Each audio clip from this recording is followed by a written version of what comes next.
So we're here at the Teofimo mansion. Long day shooting with the zone, late at night, but you know we gotta show some different side, different activities you do as a champion. So let's go check it out. It's a nice place with a great view. This is a view right here for sure. I'm very thankful for everything that's come around, you know, and what I like the most is like get to come out here and just enjoy, you know, get some time out. It's a beautiful view, I gotta say. Yeah, but I'm thankful, you know, and I'm just getting excited little by little. Just can't wait for November 27th. Yeah, my birthday, he promised me first round knockout so I can go enjoy my dinner, you know, birthday dinner. yes, definitely. First round knockout is what we're intending to do. You know, Kambosos has spoken a lot, you know, lately, and I'm just here to just prove to everybody that we will talk, yes, but we always back it up. So Teofimo, what's your usual routine?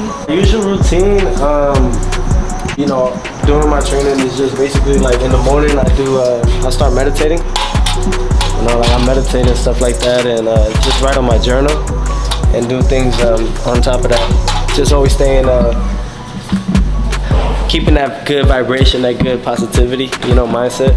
And then I'll start my day like that, drink some tea, and then go straight to the gym, do conditioning, strength and conditioning. And then afterwards, you know, we did boxing today, so we do some of that. And then in between, I do like infrared sauna and like, what else I could say, just lots of recovery on top of that. Gotta get rest in between, and then eating about 4 to 5 times a day. So it's a good meals of everything, just small portions in between it, and drinking about like 1.5 gallons to 2 gallons of water. There's a routine to be to be where I'm at. Mirror, mirror in my hat, show me the fastest way to get the bands. All this money coming in, spend it, get it back again. Devin Haney looks like Eddie Hearn is excited about that fight from today's media day. He said, you know, Jojo fighting Devin Haney, and then Teofimo gets through Kambosos, and then they should fight each other. Yeah, absolutely. I mean, we're determined on that, but we can't look past George Kambosos right now. But yeah, that's something definitely that's going to happen. I mean, it's already in the works. If he's excited about it, I mean, we are too. At the end of the day, it's like that's what it's all about, fighting the guys that think they could beat us. They think they could beat us, and all right, we're going to fight them. Let them know you can't beat us, but it's an unstoppable victory. Obviously, Devin Haney is known by his defense, which is really good. I think everybody thinks. You think? No, it's not. It's that right there is just someone that's trying to be as careful as possible. It's not defense. I get it. Like, he's slick when he needs to be, but there's more to it than that. Can you explain to me? There's more to it than that. When you bobbing and weaving and stuff like that, you gotta come back with more things than just popping and shit. That is what I like to call pop and miss. I get it. That's defense if you want to quote on it, but you gotta do more than that at this stage level. You gotta like start trying to finish your guys, or at least try to show more combinations in between all that. Like, man, it's like it's interesting to me, man. I don't think he's I think he's just someone that's really trying not. It's not about not getting hit. Of course, that's part of it. You don't want to get hit, but it's too careful, because you can slip. I've seen Devin Farmer, someone that slips a lot, does a lot of defense, but nothing with it. You know, you can't win fights just off defense. What I'm trying to say. And we keep talking about how great the division is, but it's only great if we see fights like that. So I said to Bob already, you know, a couple of weeks ago, I said, look, we'll do that fight on ESPN pay-per-view, no problem. You know, we can do that fight on DAZN. If you don't want to do it, we can do it on both. Let's just try and make it happen. But ESPN will fight for it too. They can have it. Do it on ESPN. We'll do it on both. No, but if he doesn't want to pay for it, I'll pay for it. Exactly. There you go. When you fight Devin Haney, how quick do you stop him? When I fight Devin Haney, he won't go past 6. That's if he's not doing all the other stuff that he does, which he's always like running. Like I've sparred with Devin. Oh, really? Yeah, no, like I've sparred with Devin, so I know how it is. Like, he was just talking the whole time, throwing jabs and moving. You know what I'm saying? A long time ago? Yeah, this was like years ago. Oh. Way before what I do now and how I am now. And same as him, though. I hope. It's like, because when we sparred, that was something that it wasn't even sparring. You know, it was not really work, you know. When Shakur and Devin sparred, that was work, you know, but with me and him, it wasn't work. It was just defense, moving around so much.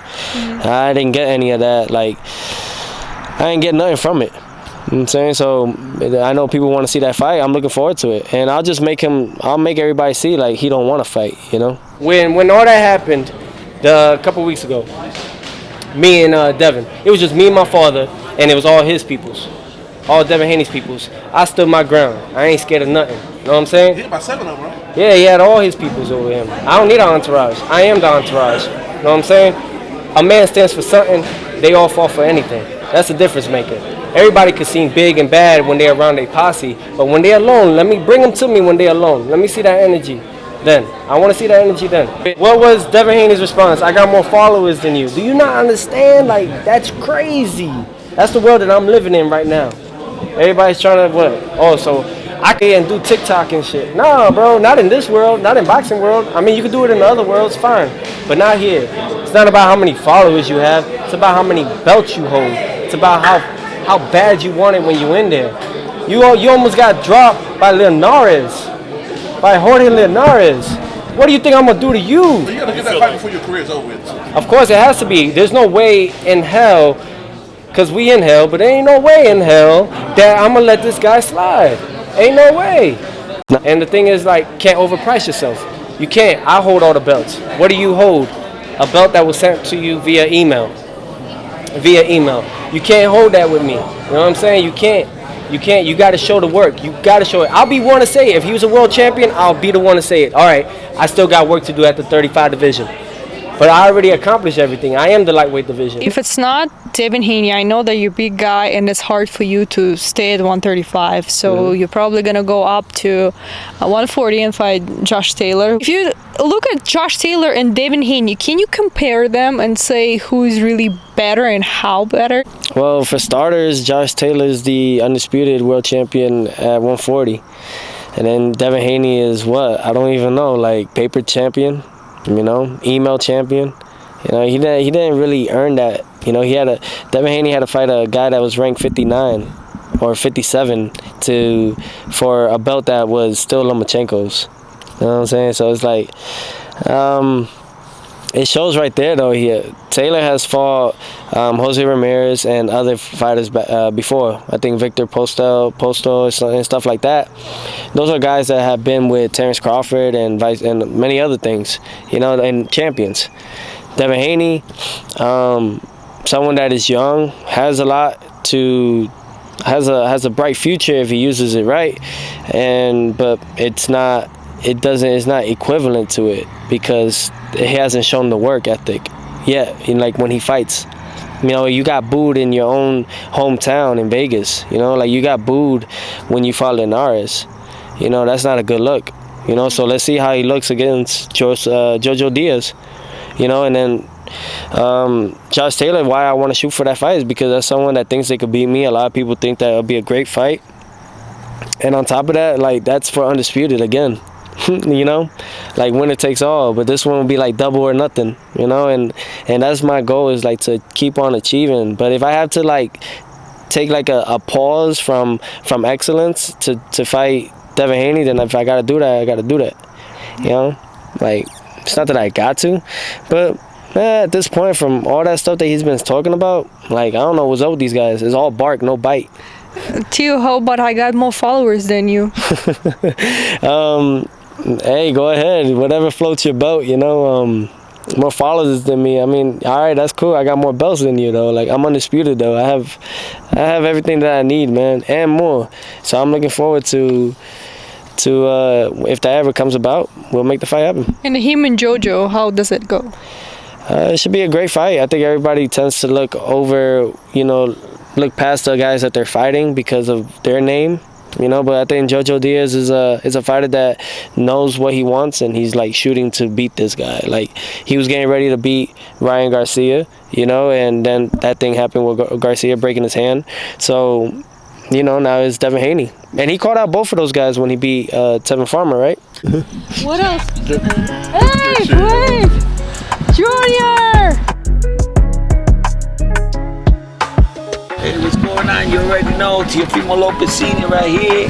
Devin Haney after this, or Josh Taylor and Whoever, we don't care. We ready for anybody. You know, the champ is ready for anybody, you know. Hey, I never asked you about Gervonta Davis, by the way. He get it too.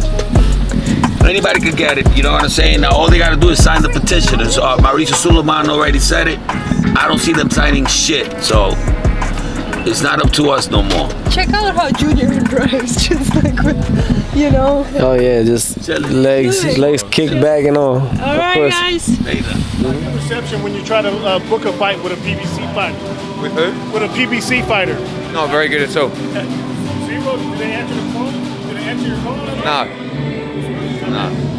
I get the feeling I'm not very welcome around here, which is quite flattering at the same time. The whole Tank thing with just looking at PBC fighters, I think it's bad for the sport. I really do. You know, he'll fight anyone, but when is he going to fight Teo and Devin and Ryan? It seems that with Gervonta Davis, they'll only fight PBC fighters. And with Ryan Garcia, who knows? There you go. Who knows with Ryan Garcia? So let's not muck around, but they've got to get through, you know. What's that, Teo? Tank Davis is a pussy. That's how you really. That's how I feel. He is. You had a message for PBC fighters earlier. You want to repeat that? What message was that? You had a message. I'm About Tank Davis. You had a message for Tank Davis. Tank Davis, yeah, they're all pussy, man. That's how I feel about them. Yeah, for real. Because at the end of the day, like, they get all mad and butthurt, but it shows, the accolades show. You know what I'm saying? Like, don't try to be, like, and I ain't disrespecting nobody's set. You know what I'm saying? Because I know he got his set. I ain't disrespecting his people's, but I'm going to disrespect they mans. You know what I'm saying? Because why? Don't bring a thugness into this. Yeah, you could be thuggish and all that stuff, but do it in the ring, bro. You don't got to talk about that and all that. Oh, well, if this was in the streets, it would be different. Like, yeah, you don't need to talk like that. That's why you don't get sponsors. That's why you ain't getting endorsements. Because you talking like that, you got that, you still in your mind, is still in the gutter. I don't mean to be like that, but I'm trying to actually educate this man because Floyd tried to do it. That didn't work. Be appreciative of that, young blood. And I'm going to call him young blood on that one. Huh? Cruz be easy work? Cruz? Man, I mean, Rolly said he would. Rolando, I spoke with Rolly, and he said that Tank is going to go right through Cruz. Nobody wants to see that fight. What's the fight you want the most then? Since if I that's want not an Taylor. option. But if Taylor's Taylor. not the option, who's next in line? That's why I said we're gonna have to fight a Bacon title because we want those 4 belts. I don't care who has it. You know, if he moves to 147, everybody's gonna know he chickened out. He's only got 1 fight. How long we been on 135? 8 years. My son shouldn't even be fighting right now at 135. We had to leave that shit 3 years back. But we did it because we knew that we wanted Lomachenko. We did it because you knew we wanted the best. So why can't these guys do the same thing? We could even fight him in his hometown. We could do this shit in England. You know, it'll be big money for Eddie Hearn and Top Rank. Scotland. Yes, you know what I'm saying? So does that mean... I know he's from Scotland. Yeah, no, I'm just saying, but in England would be better. So does that mean if Tank or Haney or Ryan, they got to move up to 40 to get a fight with your son? No, he could fight us now. Oh, okay. Yes, but he's got to be in February because I'm not going to let my freaking son dry out no more. Right. How long are you planning on staying at 140? I could do my whole career at 140 if I wanted to. That's Teofimo. I've really no interest in the guy, really. But if the fight happens, the fight happens. Do you think Bob would even risk that? Like, seeing that he has... I think it's a risk. For him, I mean, to send it for to him, you. Of course, it's a massive fight for him, isn't it? It's him cashing in. It's him getting his lottery win, you know. Your friend Romero was supposed to fight Gervonta with all the stuff that's going on. That was something that I think everybody was shocked about. I was, and I spoke with Rolly. That's heartbreaking for him. It's heartbreaking for him. He was looking forward to Gervonta Tank Davis and showing the world that he too is somebody like a force to be reckoned with in the 35 division. Rolly's a puncher. Rolando Romero, he's someone that he holds a lot of weight. And he's a 135 pounder, like an actual 135 pounder. That'll be like the first test for Gervonta Tank Davis at the 135 division. Because Rolando, he knows how to, like, the guy may not be the most technical fighter, right? We all can state that. Like, okay, he may not be the most technical fighter, but homeboy could crack, you know, and he actually does land. I mean, Leo Santa Cruz was hitting Gervonta Davis a lot, you know, before he finished him, right? But that was a 126-pounder, 122-pounder. You know, you're fighting Rolando Romero, 135-pounder, that it just pretty much states out like he holds that body weight and he can punch. We all going through something right now in life, and in reality, I think it's just you got to figure it out. You know, you have to. Nobody else is going to figure it out for you. Talking about mental issues that are very, you know, common today in boxing too, which is, I feel like, new when people canceling their fights due to mental issues. I mean, if that's an excuse to go through and like try to get away from fights, then that's a horrible way to look at it. You know, there's people that actually do go through these things. So, you know, I've had my moments, you know, but it's about like, what do? You either let it kill you, or you do something about it and like kill it.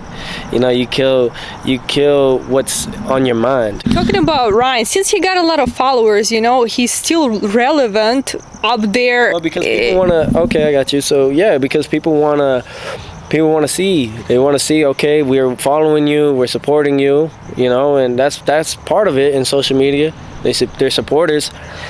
At the same time, but it's not, they need to see that work now. Now they need to see it. Like, people are going to start putting question marks if you don't. You know, for me, same thing. Like, that all implies. Same thing for Tank and everybody else. You know, but for Ryan Garcia, I mean, hey, you know, he got hurt, you know, but the thing what happened with Canelo, like, look what Canelo said about Ryan Garcia. He's not taking it serious like he should, you know, like that he knows he can. A lot of potential there, but you're not taking it. You know, you're not going forward in it. And if Canelo's telling you that, which is a huge asset in your career right now, because look at what Canelo's done and how he's growing, take advantage of that. You know, use that. Like how you become $50 worth, $50 million, you know? How you become that $50 million man, you know? How do you become $10 million man or anything like that when you're out there getting a fight? You got to do the stuff that he's been doing, and that's what, fighting the best that he can and improving and showing everybody that he's the #1 pound for pound on the list. For me, I'm in shock though. Like Canelo, you know, kind of like letting him know, like, hey Ryan, like come on, pick it up. Canelo's what, 29, 30? You know, I'm 24 now. You know, but he had to go through all those eras and those trials and tribulations as well to get to where he's at. So if he did it around the same time, why can't I? Or why can't we? You know, it's stuff like that, man. I gotta motivate myself. You know, that's self-motivation. You got to. You know, I have my father always let me know what I'm doing wrong, what I'm doing right, and stuff like that. That's my team. However, you got to self-motivate yourself in between that as well. And that takes a lot of hard work, though. You know, it takes a lot of work, a lot of determination, a lot of trust. Shakur and Oscar Valdez, who you got and how? It's a great fight. That's definitely one that I would, that's good for them. Unification bout, WBC and the WBO. You know, and I know that Shakur has been calling out Valdez for some time, and I don't see why not. You know, who wins? You win around. It's a great fight. Know, it's a great fight because you know that situation right there. It depends, man. I'll give Shakur some type of chance in that fight for sure. Yeah, I know it's kind of hard, you know, when you really don't know. It's also just like styles make fights, different fighters and everything. When Shakur fought Jamel has sparred Shakur many times. Like they've sparred each other many times. So Shakur already has that confidence built in. He did all that and more. Mm-hmm. You know, and Valdez, he didn't look too impressive in his last fight. And then he was getting caught with tests that they were talking about. I don't want to make any accusations on that. That right there, I guess, yeah, Shakur has that. He's that type of person that he'll get that job done.